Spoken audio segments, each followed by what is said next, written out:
Israel is about to right at this moment. Gaza. They're talking about a ground invasion of Gaza, and they're preparing for it. This is gnarly. This is terrifying. Yeah. It's so terrifying because we're so close to World War III. We're so close. It's no joke, man. That really feels like that's what's happening. It is happening. Yeah. It scares the fucking shit out of me. Yeah, it does me too. And someone from the government was just having some sort of a press conference where they're saying, we are at war and war is messy. And I'm like, whoa. Shouldn't we be doing everything we can to avoid this? Every single possible thing that we can to avoid this. And it doesn't seem like they look ahead. They just go, here's what we got to do. Right. Here's what we have to do. Like, I get it. It's like what happened on October 7th, was it? Yeah. Is horrible. Absolute atrocity and like barbaric and absolutely terrible. And I get it. You have to retaliate and you have to do what you got to do. But how do you do that? Like of course you want to get rid of Hamas. That sounds great. You know what I mean? I completely support that. I think everybody supports that for the most part. But how do you do that without so much collateral damage? It's ridiculous. And then even more important than that is fast forward 5 years from now. Right. What happens? Like, what are the repercussions? Yeah. Especially around that whole area with all those Arab countries. Yeah. And we're backing that. We're backing them killing all these people there. And we're also backing Ukraine against Russia. And now it's looked like we're going to back Taiwan. We just sent an aid package to Taiwan, billions of dollars to Taiwan. It's like we're opposing all these, like, you know what I mean? Yeah. We're opposing China, Russia, and now these Arab countries. Yeah, it's scary, man. I'm not the person to talk politics, but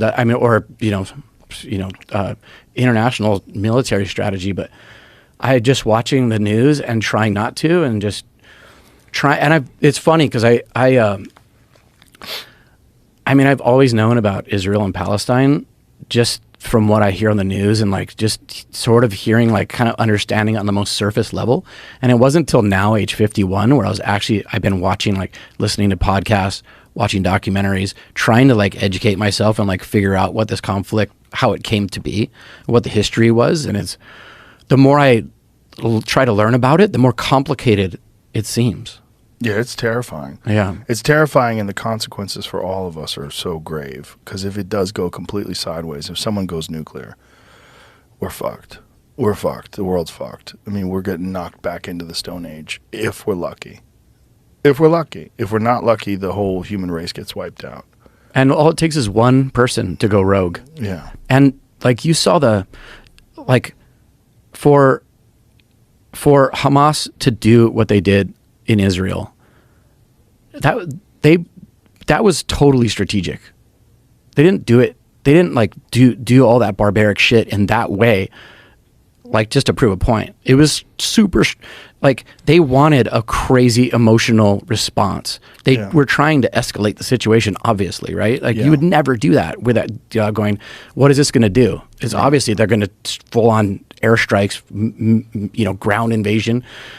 It's pretty obvious that that's going to happen. Yeah. So they basically wanted that to happen. They wanted, like, I listened to the Coleman Hughes podcast. You just had Coleman on the show a couple days ago, whatever that was.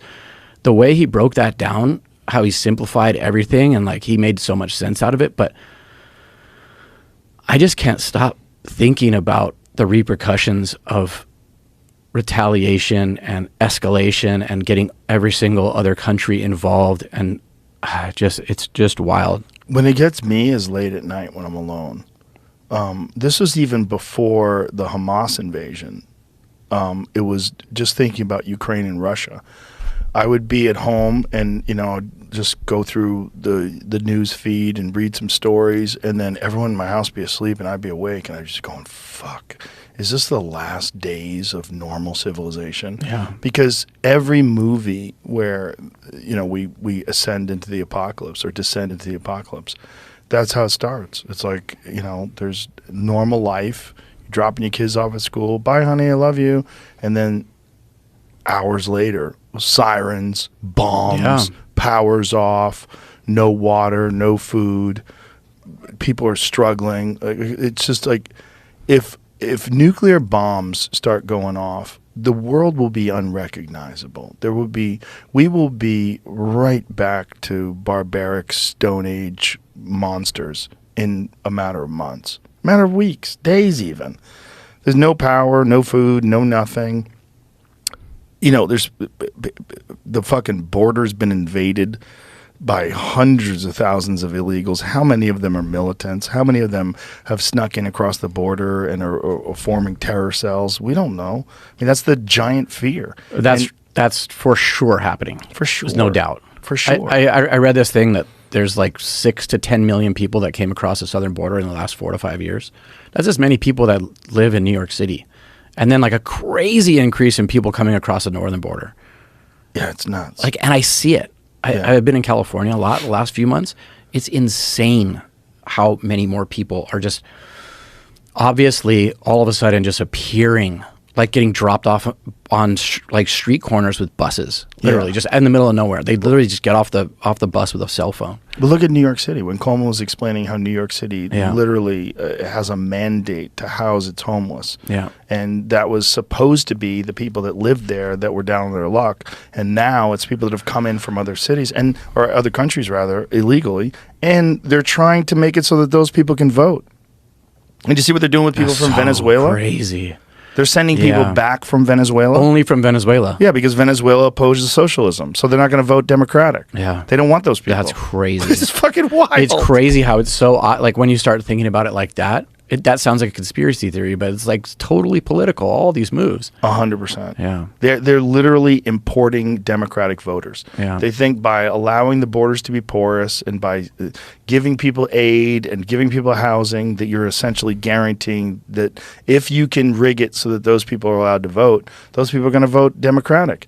And if you could say that, oh, voter ID is racist, like what? Voter ID is racist. That's crazy. They think that. They don't think that. They don't think that. They know that that's not true. It's horseshit. Yeah, it's all political horseshit. But that's unfortunately the level of discourse that we have today, especially with all the virtue signaling on social media and all the people clamoring to prove that they're the most progressive and the most open-minded and equitable, and we're all down for inclusivity and like, yeah, bro. There's going to be repercussions to all that for sure. I mean, you see the videos in New York City and Chicago and these places where they're just dropping all these people off.